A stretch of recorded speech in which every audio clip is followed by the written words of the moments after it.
আজ দিনটা ছিল বৃহস্পতিবার। অসৌচ পালনের পর আজকে ছিল আমাদের মৎস্যমুখী। তো আজকে মৎস্যমুখী পালনের দিন আমার বাড়িতে রান্না করতে গিয়ে এমন একটা কঠিন পরিস্থিতির মধ্যে পড়ব জাস্ট ভাবতে পারিনি। তো কি হয়েছিল চলো পুরো ভিডিওটা দেখতে দেখতে জানতে পারবে। হ্যালো এভরিওয়ান, নতুন একটা ভিডিওয়ে তোমাদের সকলকে স্বাগত জানাই। আমি শর্মিষ্ঠা, কলকাতা বিরাটি থেকে। আর তোমরা যারা ইউটিউব থেকে মানে আমার নতুন চ্যানেল তোমাদের শর্মিষ্ঠা দিদিবাড়ি থেকে আমার এই ভিডিওটা দেখছো, তাদেরকেও জানাই সমানভাবে স্বাগত। তো প্রথমেই দেখতে পেলে ব্যাগ হাতে নিয়ে আমি বেরিয়ে পড়েছি। প্রথমত শ্রেয়সীকে স্কুলে দেব, তারপরে ওখান থেকে মাছ বাজার করব।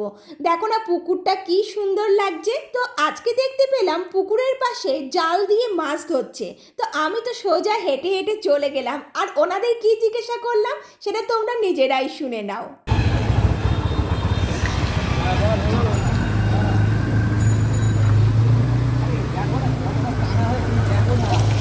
বলছি মাছ কই গো, একটু দেখানো যাবে? ছোট মাছ চলে গেছে। ও বড় মাছ পাওনি? না না, ও তাদের মাছ। এত বড় পুকুরে বড় মাছ নেই?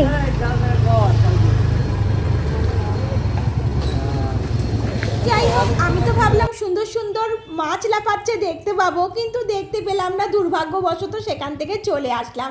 আসলে কি বলতো, পুকুরে যখন জাল দিয়ে বা ছিপ দিয়ে মাছ ফেলা হয় বা মাছ ধরা হয়, সেইটা দেখতে কিন্তু আমার খুব মজা লাগে। আর যাই হোক, মাছগুলো কি সুন্দর লাফায়, আর সঙ্গে সঙ্গে তারা হাঁড়ির মধ্যে জল রাখে আর তার মধ্যে ফেলে দেয়। তো সেইটা দেখতে আমার খুব ভালো লাগে, সেই জন্যই আজকে চলে গিয়েছিলাম, কিন্তু পেলাম না। যাই হোক, ওখান থেকে সোজা চলে গেলাম মাছ বাজারে। আজকে মাছ বাজারে গিয়ে দেখলাম ও মা, সেই মাছগুলোই যেন মনে হচ্ছে পুকুরের থেকে উঠে এসে এইখানে এসে লাফালাফি করছে। দেখো না, রুই মাছগুলো কি সুন্দর লাফালাফি করছে। তো ওখান থেকেই একটা মাছ নিলাম। আর কি কি মাছ নিলাম চলো তোমাদেরকে পুরোটাই দেখাচ্ছি। এখন বাড়িতে আসার পরে দেখি আকাশ তো একেবারে ঝলমল করছে, আর রোদটাও যেন আমার দিকে তাকিয়ে চুমু খাচ্ছে। কি বলো, তোমাদেরও কি আজকে এইরকমই ওয়েদার ছিল? জানাবে কিন্তু কমেন্টে। তারপরে এসে রোজকার মতো ব্রাশ কমপ্লিট করে নিলাম, আর তারপরে একটু বসে বিশ্রাম নিয়ে নিচ্ছি। কারণ বসে যদি একটু বিশ্রাম নিয়ে জল না খেয়ে নেই, এই ইঞ্জিনের মধ্যে যদি জল না দেই তাহলে ইঞ্জিনটা চলবে কি করে? ঝপঝপ করে তো এরপরে কাজ শুরু করতে হবে। তো সেই জন্য কিন্তু নিজেকে একটু ফ্রেশ করে নিলাম। তারপরে সোজা চলে আসলাম রান্নাঘরে। রান্নাঘরে এসেই কিন্তু প্রথমত ভাতটাকে বসিয়ে নিচ্ছি। আচ্ছা, তোমাদের কি খবর? তোমাদের বাড়িতে আজকে কি কি রান্না হয়েছে কমেন্টে কিন্তু জানাতে একদম ভুলো না। তো দেখতেই পেলে হাঁড়িতে চাল ধুয়ে কিন্তু ভাত বসিয়ে দিলাম। আর আমি যখন স্কুলে দিতে যাচ্ছিলাম মেয়েকে, তখন আমি শাশুড়িকে বলে গিয়েছিলাম কি কি রান্না হবে, কারণ সবজি বাজার ছিল। তো যাই হোক, শাশুড়ি কিন্তু একে একে সমস্ত কাটাকুটিগুলো করে নিয়েছে, কারণ শাশুড়ি কিন্তু সবজিগুলো ভালোভাবে কেটে দেয়। আর যেহেতু আমি বাইরে ঘরে সমস্ত কাজটাই করতে হয় একা, তো শাশুড়ি যেটুকুনি পারে সেটুকুনি হেল্প করে দেয়, আর যেটুকুনি করে সেটুকুনি আমার পক্ষে যথেষ্ট। তো প্রথমত দেখতেই পেলে কি যে চিচিঙ্গা ভাজা হবে বলে চিচিঙ্গাগুলোকে কুচি কুচি কুচি কুচি করে কেটে রেখে দিয়েছে। আর যেটা দেখলে ঘ্যাটকল ডাটা, তোমরা কি বলো, ঘ্যাটকল বলো না অন্য কিছু বলো, অবশ্যই জানাবে, ঠিক আছে? ঘ্যাটকল ডাটা ভাজা হবে, আর হবে ওল দিয়ে মাছ দিয়ে তরকারি। তো প্রথমত দেখো, মাছ কিন্তু অনেকটা মাছ নিয়ে এসেছি, আর বিভিন্ন রকমের মাছ আছে। আচ্ছা, তোমরা কি গেস করতে পারছো এখানে কোন কোন ধরনের মাছ আছে? না না না না, তোমাদের গেস করতে হবে না, আমিই বলে দিচ্ছি। এখানে কিন্তু আমি ভোলা ভেটকি নিয়ে এসেছি, আর হলো ওই যে রুই মাছটা পুকুর থেকে উঠে এসে বাজারের মধ্যে এসে লাফালাফি করছিল জলের মধ্যে, ওইটাকে ধরে নিয়ে চলে এসেছি। আর হলো কিছু পার্শে মাছ নিয়ে এসেছি, ছোটো ছোটো পার্শে মাছ নিয়ে এসেছিলাম। আর এই দেখো না, সবে মাছের তেলটাকে আমি তেলের মধ্যে দিয়েছি, ওরে বাপরে এমন ফোঁটা ফুটছে, আমার তো ভাই প্রচণ্ড ভয় লাগছিল। দেখো গায়ের মধ্যে এসে পড়ে এমন অবস্থা। কত দূর থেকে দেখো আমি রান্না করছি, দেখেছো আমার অবস্থা? না কখন না আমার গায়ের মধ্যে এসে পড়ে আমার স্কিনটা খারাপ হয়ে যাবে, ওই জন্যই কিন্তু আমি খুব ভয় পাচ্ছিলাম। ফাইনালি দেখতে পাচ্ছ মাছের তেলটা বেশ ভাজা ভাজা মতো করে নিয়েছি। এবার তারপরে কিন্তু আমি পেঁয়াজ দেবো। আসলে প্রথমে কিন্তু আমি পেঁয়াজ দেইনি, কারণ প্রথমে যদি আমি পেঁয়াজটাকে দেই তাহলে কিন্তু পেঁয়াজটা পুরো পুড়ে পুড়ে উঠবে। কারণ মাছের তেলটাকে আগে ভালো করে করে ভাজা করতে হবে। আমি অনেকের মুখে শুনেছি মাছের তেল ভাজা খেতে ওনারা অনেকে পছন্দ করে না, অনেকে আছে। তো তোমাদেরকে বলছি মাছের তেলটা যদি ভালো করে ভাজা হয় না তাহলে কিন্তু খেতে বেশ সুস্বাদু লাগে। আসলে হয়তো কেউ কেউ করে থাকে মাছের তেলটা কম ভেজে নেয়, সেই কারণে কিন্তু এইরকম প্রবলেম হতে পারে। আবার অনেকে আছে ঘেন্না পায়। তো তোমরা কি পছন্দ করো কি না মাছের তেল অবশ্যই কিন্তু কমেন্টে জানাবে। তো তারপরে দেখো কিছু দুটো পার্সেল এসেছিল, পার্সেলগুলো ওপেনিং করা হয়নি আমার, তো সেটাই ভাবলাম যে আজকে ওপেন করে নেই। প্রথমত ভাবলাম যে ফ্রিজের মধ্যে এইগুলোকে রাখবো। দেখো আগের তোমাদের একটা ভিডিও দিয়েছিলাম, তোমরা হয়তো অনেকেই দেখেছো, আবার যারা দেখুনি তাদেরকে জানাচ্ছি।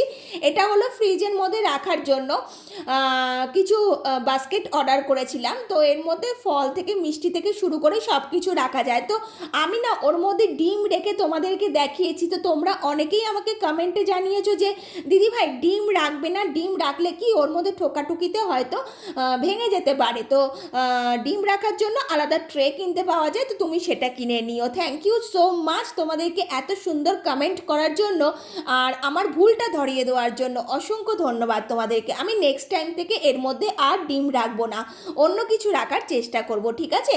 তো দেখতেই পাচ্ছ প্রথমত আমি ডিম রেখে এটাকে ফ্রিজের মধ্যে ঢুকিয়ে দিয়েছি।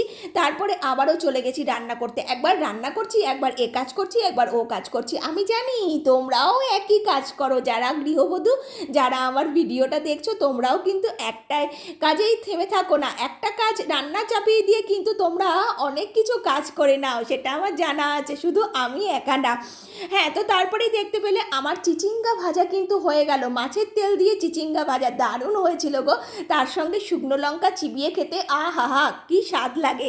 তারপরে কিন্তু আমি ব্রেকফাস্ট করতে শুরু করলাম সেই চিচিঙ্গা ভাজা দিয়ে, আর ওদিকে ওল সিদ্ধ বসিয়ে দিয়েছি।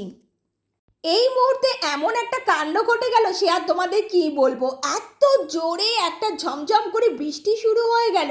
আর বৃষ্টি হবি তো হয়, সেটা ঠিকই আছে, তাতে কোনো ব্যাপার না, কিন্তু বৃষ্টির মধ্যে হয়ে গেল ঝপাস করে কারেন্ট অফ। আসলে আমি একটা খুব জোরে আওয়াজ পেলাম, সেটা হলো আমাদের রাস্তার গলিতে হয়তো ওই মানে ট্রান্সফরমার রয়েছে, তো তো সেই ট্রান্সফরমারের ওপরে হয়তো কোনো পাতা পড়েছে, সেই জন্য একটা দুম করে শব্দ হলো, আর সঙ্গে সঙ্গে আমাদের গলিটার কারেন্টটা অফ হয়ে গেল। ব্যাস, আর কি, আমি তো কোনো ফটোশ্যুট বা ভিডিও শ্যুট আর নিতে পারছি না।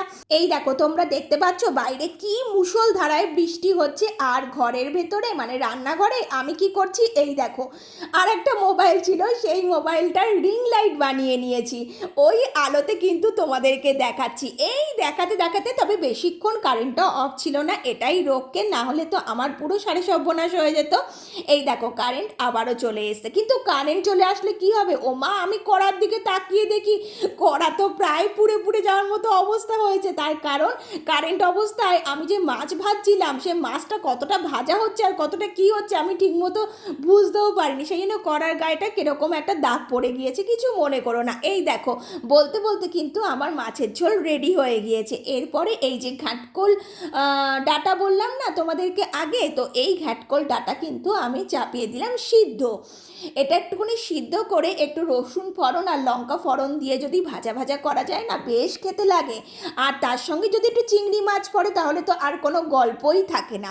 ব্যাস, ঘ্যাটকোল সিদ্ধ তো আমার হয়ে গেল। এরপরে বললাম ওই যে একটু রসুন ফোড়ন আর একটু কাঁচা লঙ্কা ফোড়ন দিয়ে বেশ ভাজা ভাজা করে তারপরে যদি ওই সিদ্ধ করা ঘ্যাটকোল আর আলুটাকে ভেজে ভেজে নেওয়া যায় বেশ সুস্বাদু লাগে। চলো আজকে মৎস্যমুখীর দিনে আমার বাড়িতে কি কি পর্ব হলো সেটা তো তোমাদের সঙ্গে দেখিয়ে দিলাম।